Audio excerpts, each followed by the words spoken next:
Welcome to this episode of our program, Daily Debate. We are going to focus today on the Decent Life Initiative, which is taking a priority, particularly those times. The Decent Life Initiative is an initiative that was endorsed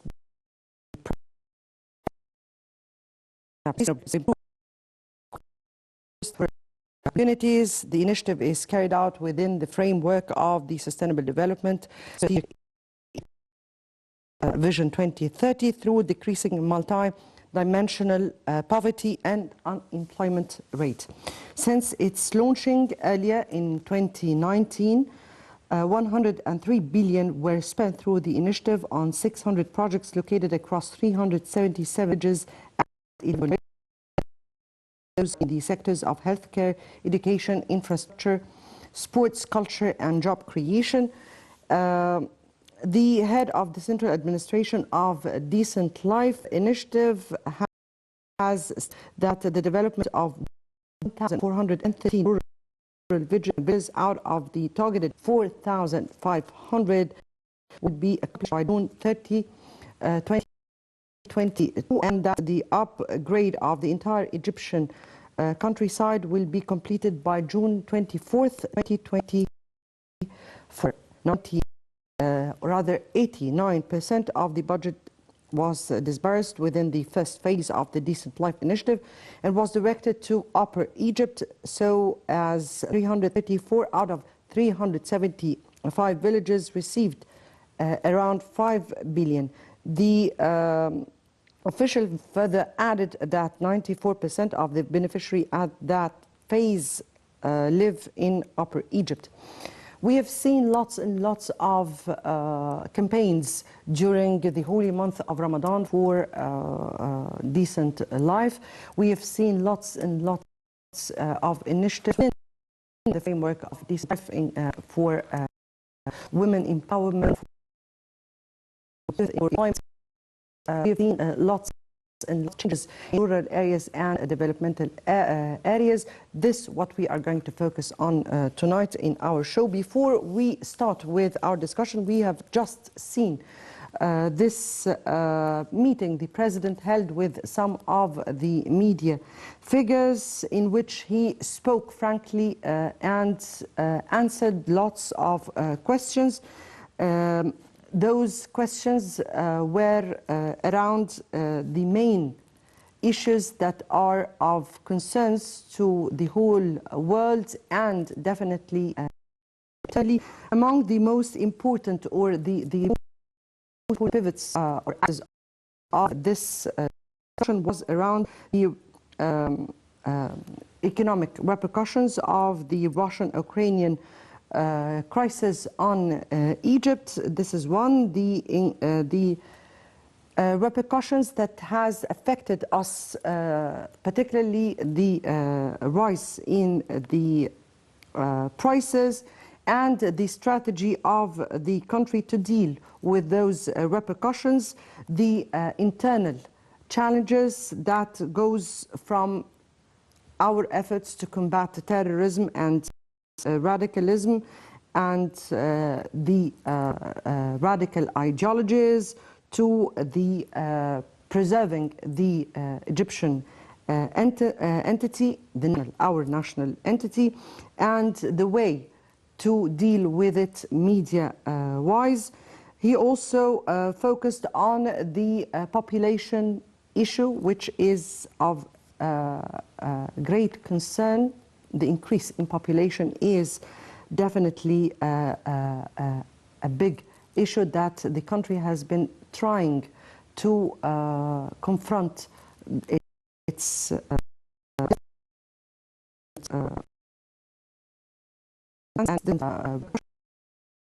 negative repercussions, definitely, and how this affects the our path towards development.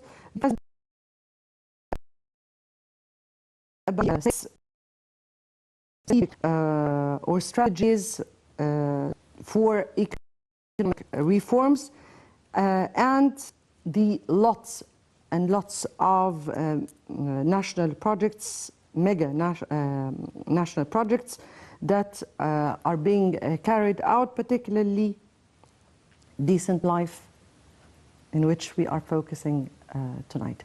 This is a wrap-up to the press conference, or the meeting the president held with some of the media figures, and we have just seen part of it right now. Our next top stories was today and this morning at dawn. President Abdel Fattah al-Sisi signaled the start of the wheat harvest season in Toshka. The president signaled the beginning of the wheat harvest season in Toshka's agricultural lands in the Upper Egypt Governorate of Aswan. And during the tour, the president was apprised of the different types of harvests and visited greenhouses, wheat sesame and palm farms. The visit is part of the state's efforts to establish integrated agricultural communities with great economic returns, help ensure security, increase exports, make a breakthrough, generate of opportunities.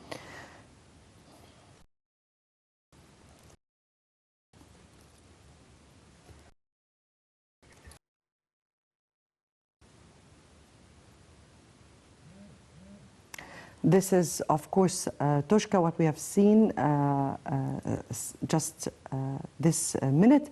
Before we delve into our discussion, let's first have this quick report and we'll come back for more discussion. President Abdel Fattah al-Sisi inspected the Toshka area in the south of the valley in Aswan Governorate on Thursday.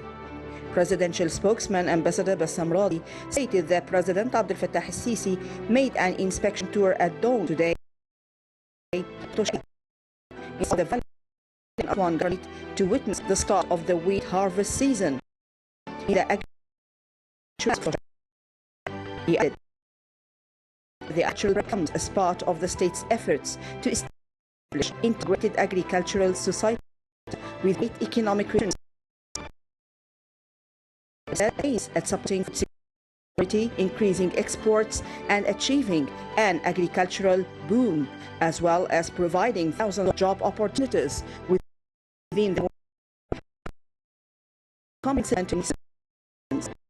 The project is the largest of its kind in the agricultural reclamation sector in the Middle East and one of the giant national projects that the state has succeeded in, under the directives of the president, in reviving it by solving all the problems that were hindering the project from achieving its goals.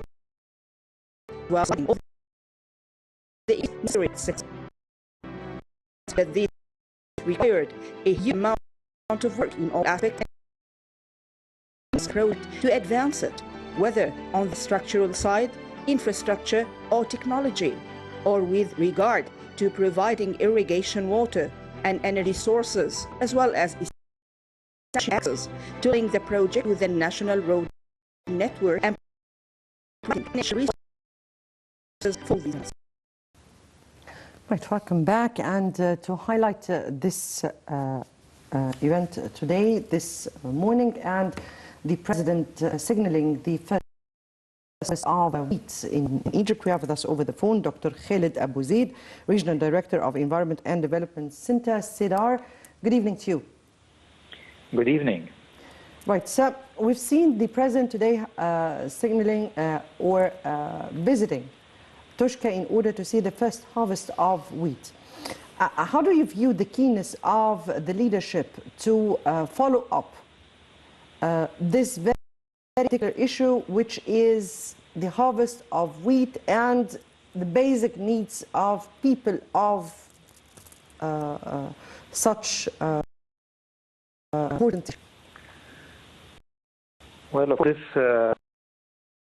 it is important that it gives us one of the important projects and developments in Egypt, in reclamation and in agriculture development, and we recognize specifically as Egypt is actually one of the, if not the largest wheat, and to import half of its consumption of wheat. So wheat production is going to help fill in the gap in wheat need, and this is it comes very important during this time where there is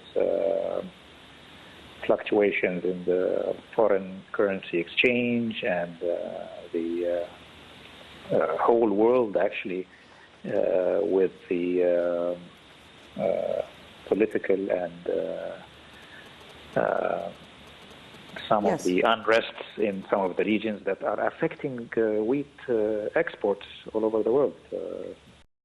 Talking about the war in Ukraine, and one of the countries that is to be an exporter of wheat, and all these kinds of unrests all over the world. Nevertheless, also COVID-19 and other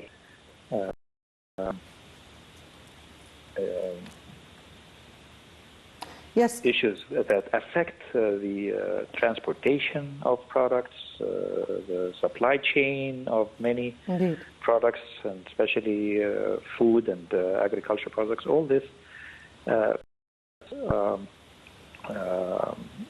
an emphasis on the need to cultivate some of the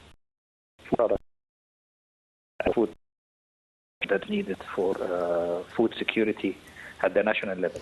Of course, we have constraints in satisfying or achieving food self-sufficiency, which is water. We are a water-scarce country, and it is difficult to achieve food self-sufficiency because of water scarcity, the natural food water scarcity that may not be able to cope with the increase in population and the increase in demand.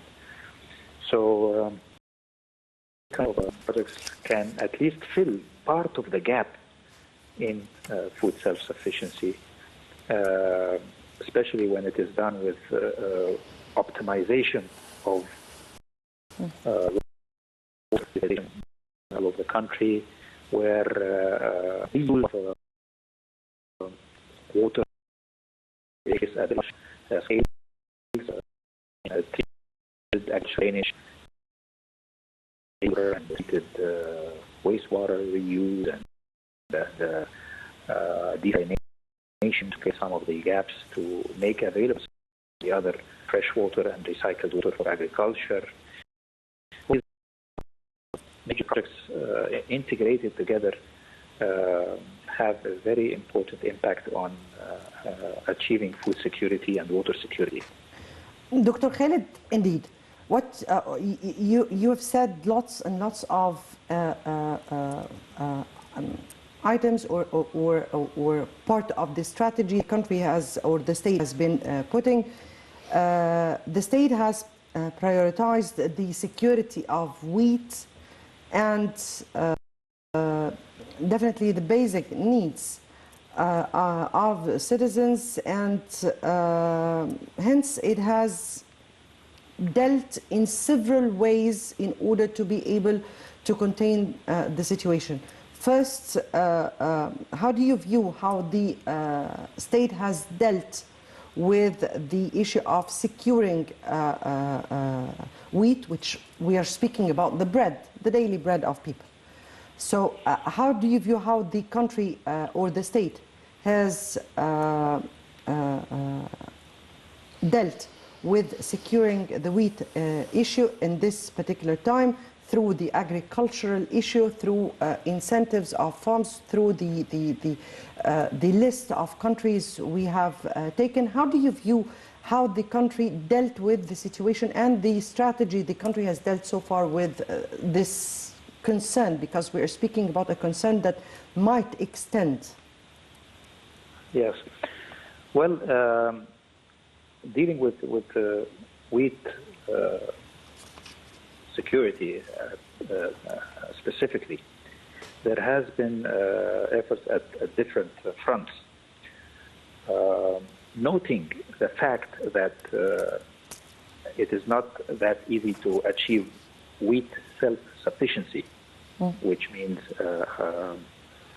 cultivating all the required needs, because there are some constraints, as I mentioned, in terms of water availability, which is supposed to be available for several other agriculture as well, and needs and industrial needs and other needs. So in a water care country, to deal with such an issue of food self-sufficiency at large is better. That's why the country deals with what is called food self-security or food security rather than self-sufficiency. What does that mean?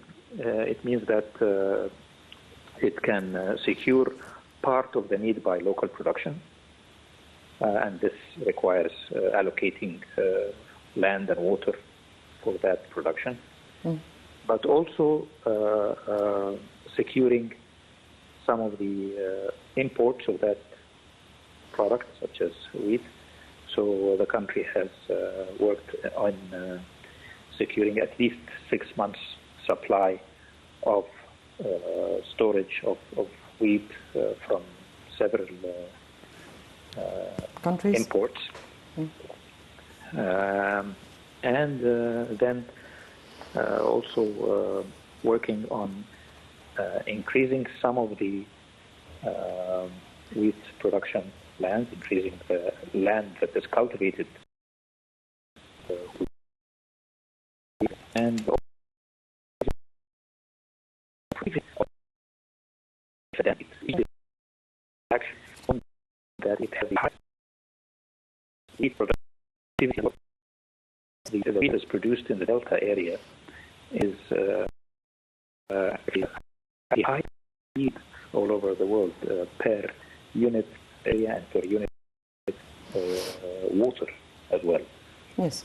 For productivity. So, and this is actually research to increase productivity, agricultural productivity per Fadan or per liter of water. So there's several fronts what was reaching part of the food security and the wheat security specifically. Yes, I guess, Dr. Khalid, we need to hold a particular episode just for the food security at this upcoming stage. Dr. Khalid Abu Zaid, Regional Director of the Environment and Development Center, SIDAR, we thank you so much for being with us over the phone. Definitely, this has been one of the most important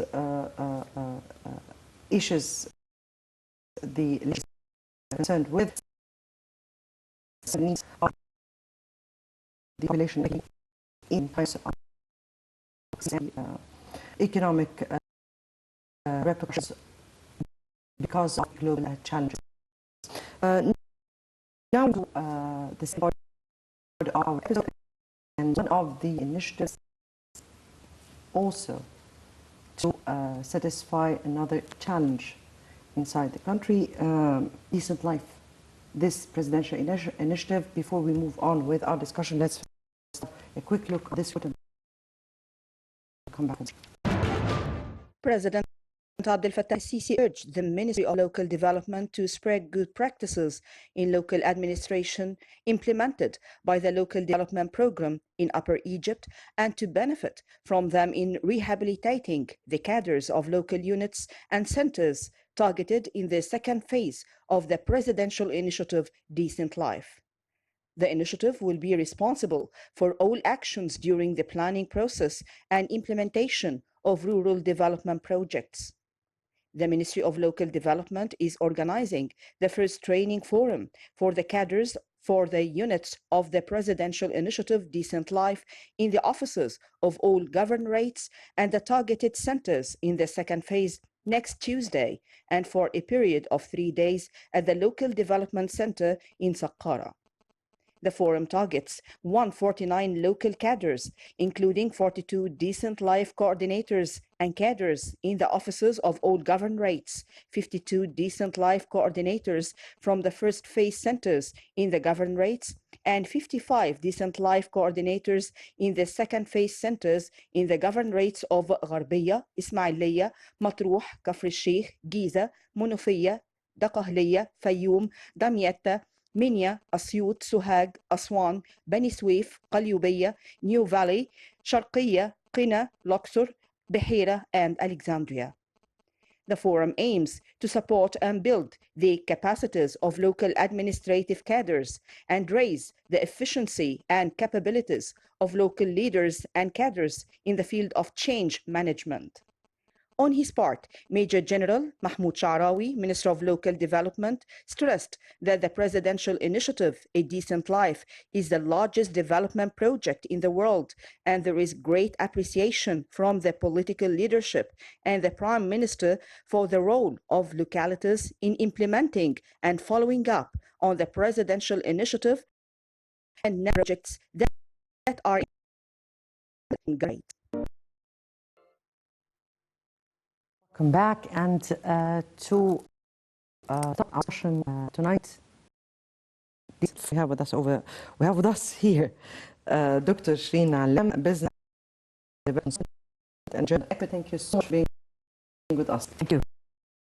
Lots of issues have been said since the very beginning of the episode, but part of it is what we are discussing tonight. Decent life, this presidential initiative that aims at satisfying or trying to contain huge of the population. How do you view decent life? I think decent life is trying to change the status quo. It's challenge all. It's not one challenge actually. It's working and synchronizing so many resources so that we can race through time and make change for so that now and just tomorrow.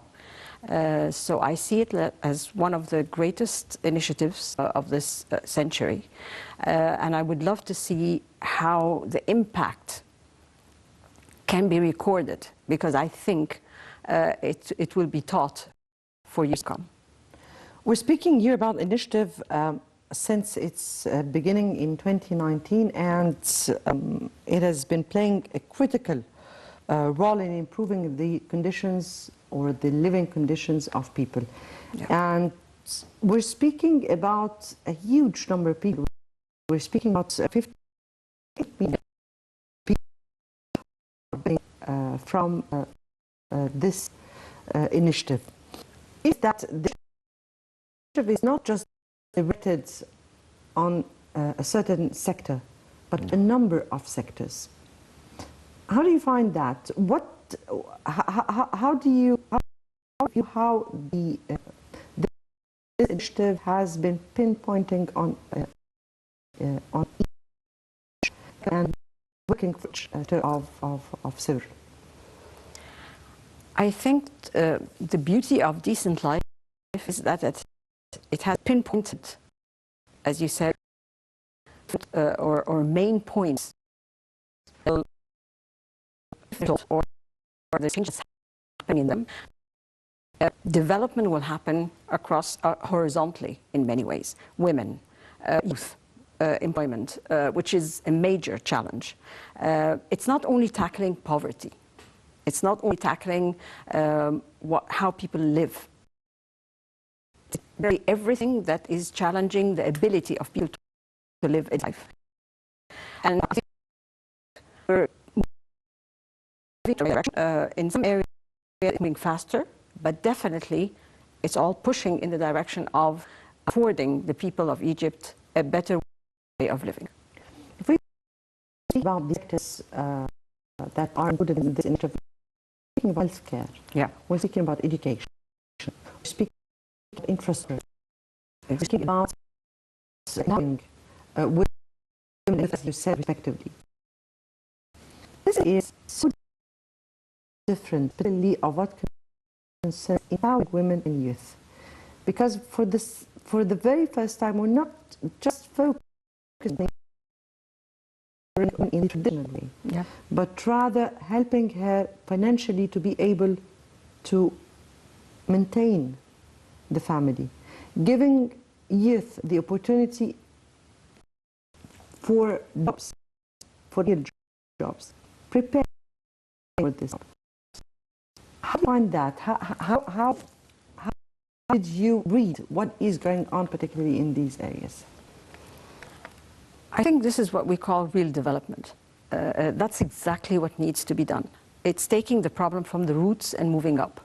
And it's not just tackling, again, an issue for women. As you said, it's just economic empowerment. It's giving them a way of earning money, a decent way of earning money, improving the conditions of work for women, trying to tackle all the problems that face women if they want to go out to work. And at the same time, it's addressing certain, like single mothers,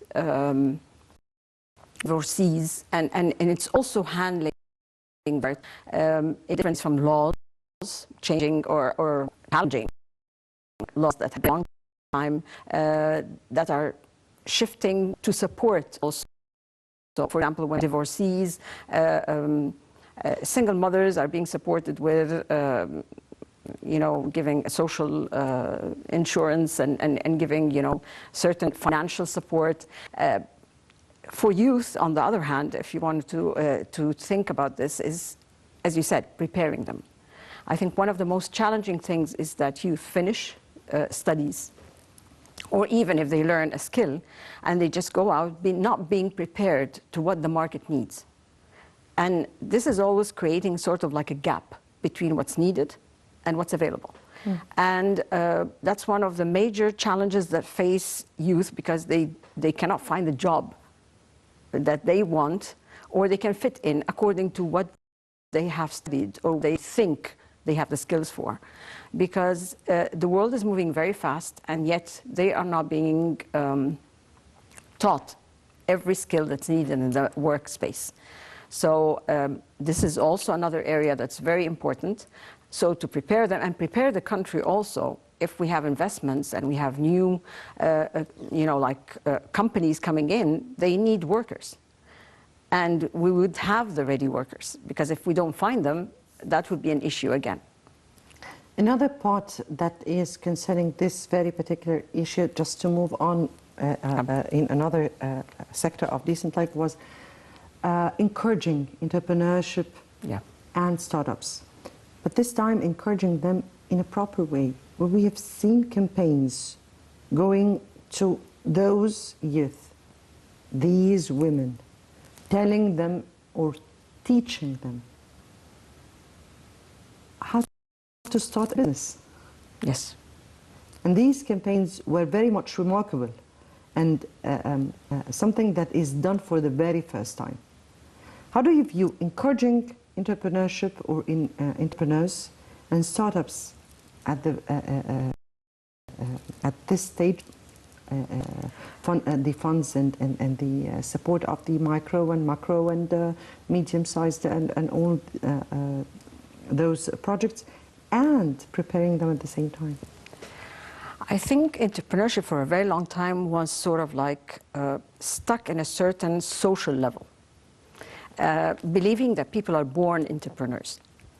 So if you know how to be an entrepreneur, you're going to be an entrepreneur, and an opportunity that you're born with. So, but the world has proven that entrepreneurship can be learned, can be taught.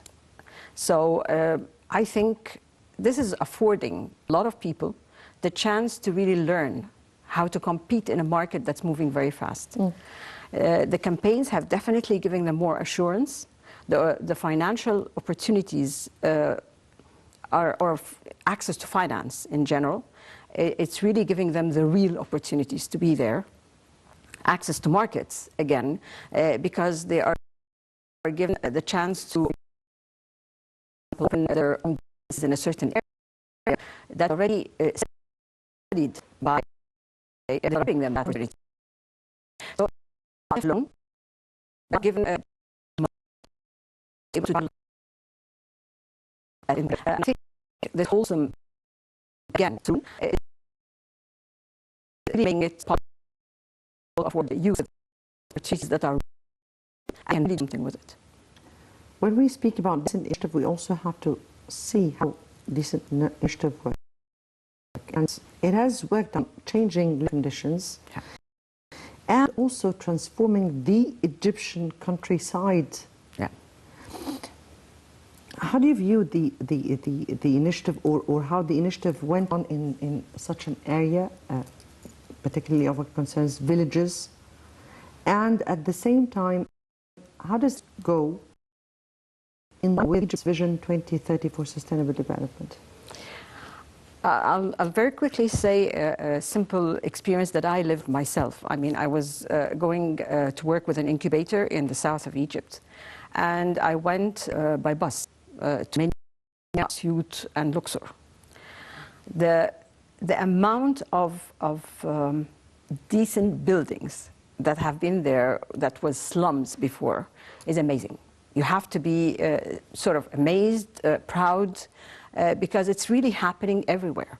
It's not just located in a certain area, but it's moving, again, as I said, across governorates. So it's for real, it's there, and people are feeling it and moving and improving their lives. This is just very quickly to share with you something that I've seen. It's not something that I've heard.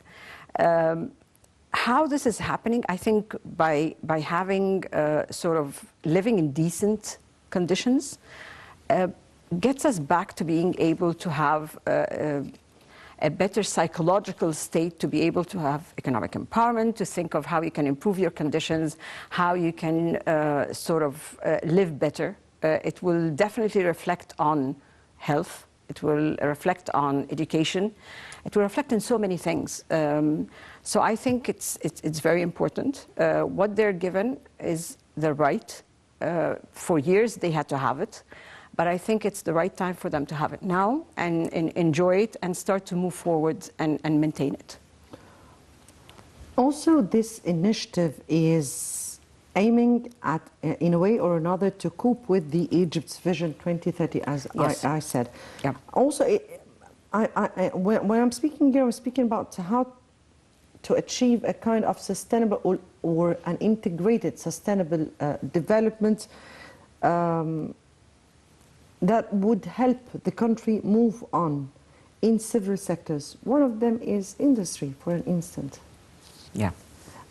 How do you find how the Decent Life has encouraged some of these small local and national industries, particularly in this past period, very recent past period? I think production in general is a major dilemma, because again, if you produce, you will be able to have economic empowerment, you're going to have an income, you can improve the GDP of a whole country. But what do you produce? And how, and the quality of what you produce is very important. I think they're being taught the standardization and the quality standards. They're given better working conditions. They're giving the right raw material to be able to produce things that are sellable. Because again, if you produce and you can't sell, it's not a sustainable process. And sustainable is key in everything that can be done. Why Decent Life comes in the forefront of many of the initiatives, of the presidential initiatives that were made before? Because again, as I say, it's not tackling one point.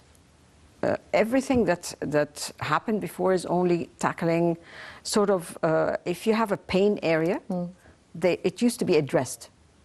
But this is thinking ahead and moving horizontally across all fronts that are really creating a pain for the country, for the people. And that's one side of the story of why it's unique. The other uniqueness of it, because it's a sort of a joint venture between government, NGOs, private sector. They're all unifying to really, around the vision, as you said, to be able to see it and see it happening. That's unique also. Also, there is a very important issue, but I only have 1 minute. They just told me this. Okay. But I really want to understand the essential role that Decentral Life is trying to involve even private sector in what it's carrying on with. Your private sector? Yes, because it's engaging, and that was one thing that has been praised by the United Nations very much. Definitely. I mean, as I said, the mix between the involvement of the private sector and the development sector is really pushing this forward. What's the role of the private sector is definitely financing a lot of things, the promotion and the awareness. They usually have better mechanisms in marketing and making, sending the message out in a better way, and I think that's the role that they're playing in, which is really succeeding, because making people more aware of what really is there for them and what's happening is pushing a lot of people to really get involved. You can have the opportunity, but if you can't let people see how it can be utilized and where it can take them, so and they're putting much of the resources that they have. Really need to this initiative that has been very much appreciated worldwide, and even the United Nations has been raising such an initiative for the very first time. But I don't have. I've spoken about that. Yeah. We'll speak about that once again. Dr. Sherine Allam, Business and Development Consultant and Gender Expert, thank you so much for being with us tonight. And hopefully next time we will be able to speak much more about more and more initiatives. Looking forward. And thank you very much. Thank you so much.